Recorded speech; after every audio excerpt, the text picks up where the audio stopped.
అన్న. నమస్తే. సో బండ్ల గణేష్ సంకల్ప యాత్ర చేస్తున్నాడు కదా, సో అంటే పార్టీకి సంబంధం లేకుండా, అంటే చంద్రబాబు నాయుడు గారి ఫ్యాన్ అని, సో ఆయనకి వీరాభిమాన్ అని, ఆయన చాలా మంచి వ్యక్తి అని, సో ఎప్పుడో మొక్కుకున్నారంట కేసు గురించి, సో ఇప్పుడు సంకల్ప యాత్ర చేస్తున్నారు. దీని గురించి మీకు ఏమనిపిస్తుందో చెప్పండి. చేయాలమ్మా, అట్లాంటి ఆయన చేస్తేనే ఒక గుర్తింపు అనేది ఆయనకి కాదు, చంద్రబాబు నాయుడు గారు ఒక మంచి చేశారు. చంద్రబాబు నాయుడు గారు అంటేనే హైదరాబాద్ అని గట్టిగా మనం చెప్పుకుంటున్నాం ఈ కాలంలో.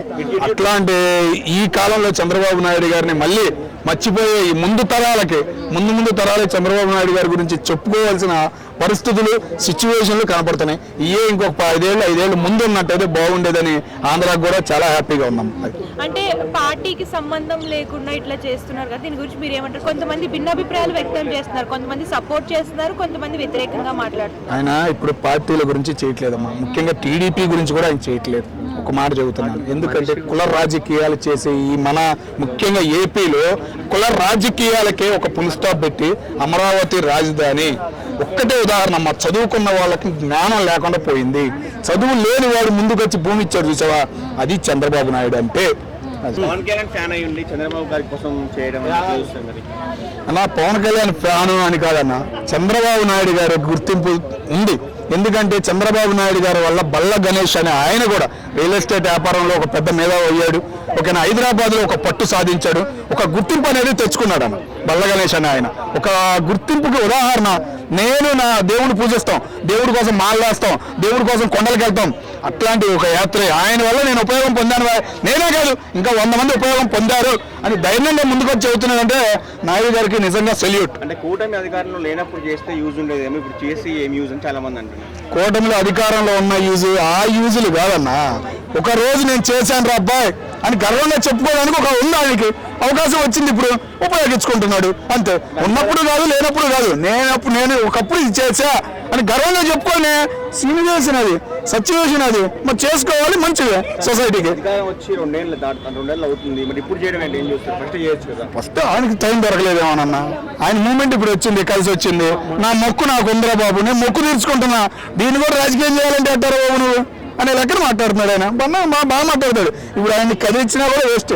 ఆయన చేసేది మంచి పని సొసైటీకి, కానీ ఇంకా గట్టిగా స్ట్రాంగ్ గా చేయాలని నేను కోరుకుంటున్నాను. అనుకోవచ్చు, నిలబడచ్చు, ఉంది మాట తత్వం ఉంది, అన్నీ ఉండే. ఎవరు మాట్లాడారన్నా? చంద్రబాబు నాయుడు గారిని జైల్లో పెట్టినప్పుడు ఒక్క సినీ ఫీల్డ్ అని మాట్లాడారా? అలా అయిన వాళ్ళే మాట్లాడారా? ఒక్కటి ఆలోచించాను. కానీ నేనున్నాను రా అబ్బా అని చెప్పేసి స్టేజ్ మీదకి వచ్చి అరిసైడ్ చూసావా, ఏడదాకి వెళ్ళింది అది కదిలిచ్చింది ప్రతి ఒక్కరిని. ఇది మరి నాయుడు గారు అంటే నాయుడు గారు సపోర్ట్ చేశారు అన్న ఫీలింగ్ కలిగింది. సో నెక్స్ట్ ఎలక్షన్ లో పోటీ చేస్తే మరి టీడీపీ నుంచి చేస్తారా, జనసేన నుంచి చేస్తారా? టీడీపీ నుంచే ఇస్తారు ఆయనకి సీటు. జనసేన తరఫున దొరకపోవచ్చు, కానీ టీడీపీ తరఫున ఆయనకి నేను పోటీ చేస్తానని చంద్రబాబు నాయుడు గారి దగ్గరికి వెళ్తే చంద్రబాబు నాయుడు గారే ఇస్తారు ఆయనకి సీట్ ఎక్కడో కొట్ట.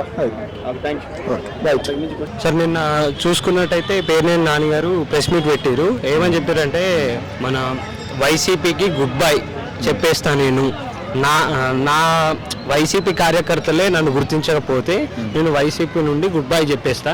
నేను పార్టీ కోసం చాలా పాటుపడ్డాను. మన జనసేన కార్యకర్తలు పవన్ కళ్యాణ్ గారు నా పైన కాండి చుమ్మినా సరే నేను నిలబడి అక్కడ పవన్ కళ్యాణ్ గారి చేతి కొట్లాడినా, నేను ఒక్కనే కొట్లాడినా అని చెప్పి చెప్తా ఉన్నాడు. దీనిపై మీ స్పందన ఏంటి? ఏ రంగంలో అయినా సరే సంస్కారం, సాంప్రదాయం 2 ఉంటాయి. సంస్కారంతో మాట్లాడాలా, సాంప్రదాయంగా మెలగాలి. పార్టీ అధికారంలో ఉంది కానీ ఉచ్చనీచాలు లేకుండా మాట్లాడినా, సంస్కారం కోల్పోయి మాట్లాడినా రేపొద్దున జీవితంలో తిరిగి మనకే వస్తుంది. కాబట్టి పేర్నేని నాని గారు పవన్ కళ్యాణ్ గారి పట్ల చేసినటువంటి అనుచితమైన వ్యాఖ్యలు. ఇప్పుడు పవన్ కళ్యాణ్ అంటే మనుషుల్లో దేవుడు. ఆయన సంపాదనతో పార్టీ నడుపుకునేటటువంటి వ్యక్తి. ఇప్పుడున్న రాజకీయాల్లో ఇలాంటి వ్యక్తులు చాలా అరుదు. ఎందుకంటే అసలు రాజకీయాలు ఆర్థిక నేరస్తులుగా మారిపోయారు రాజకీయ నాయకులు.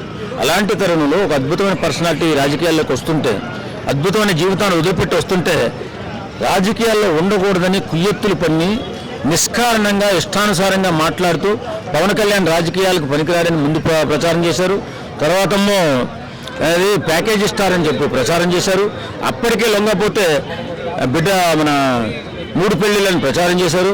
అప్పటికే లొంగపోతే పిల్లలను కూడా మానభంగం చేస్తాం, అది చేస్తాం, బెదిరింపులు కూడా దిగారు. వీళ్ళ బెదిరింపులకి, వీళ్ళ ఉడత ఊపులకి, వీళ్ళ ఢాంబికాలకి భయపడినటువంటి పవన్ కళ్యాణ్ గారు ప్రజల కోసం నిలబడాలి, ఎన్ని అవమానాలన్నీ పడతానని చెప్పేసి అలా నిలబడి రాజకీయాల్లో ఇవాళ హీరోగా విజయం సాధించాడు. నేను ఇప్పుడు నా కాపు కులస్తులకే నేను దూరం అయిపోయినా అని చెప్పి పేర్నేని నాని గారు చెప్తా ఉన్నారు. అదేవిధంగా నాకు పార్టీలో విలువ కనుక లేనట్టయితే నా పార్టీలో ఉన్న వాళ్ళే నన్ను దూషిస్తున్నారు, నేను పార్టీకి గుడ్ బై చెప్పి నేను వెళ్ళిపోతా, నేను మంచి పనులు చేయనట్టు ఉంటాయి అని చెప్పి పేర్నేని నాని గారు చెప్తా ఉన్నారు. దీనిపై మీ స్పందన ఏంటి? ఖచ్చితంగా ఇప్పుడు నేను అదే సంస్కారంగా మాట్లాడకపోతే ఎంతటి గొప్ప మనిషి అయినా నిష్కారణంగా నేలకు ఒరిగిపోతాడు. అదే జరిగింది వేళ. కాబట్టి నేనేమంటానంటే నువ్వు ఇప్పటికైనా మనసు మార్చుకుని రాజకీయాలలో మంచి వ్యక్తిగా నిలబడి. ఈ వీడియో కనుక మీకు నచ్చినట్లయితే లైక్ చేయండి, షేర్ చేయండి. మరిన్ని వీడియోస్ కోసం మా ఛానల్ని సబ్స్క్రైబ్ చేయండి. మీ అభిప్రాయాలు మాకు కామెంట్స్ రూపంలో చెప్పండి. మరిన్ని వీడియోస్ కోసం మా ఛానల్ని సబ్స్క్రైబ్ చేయండి.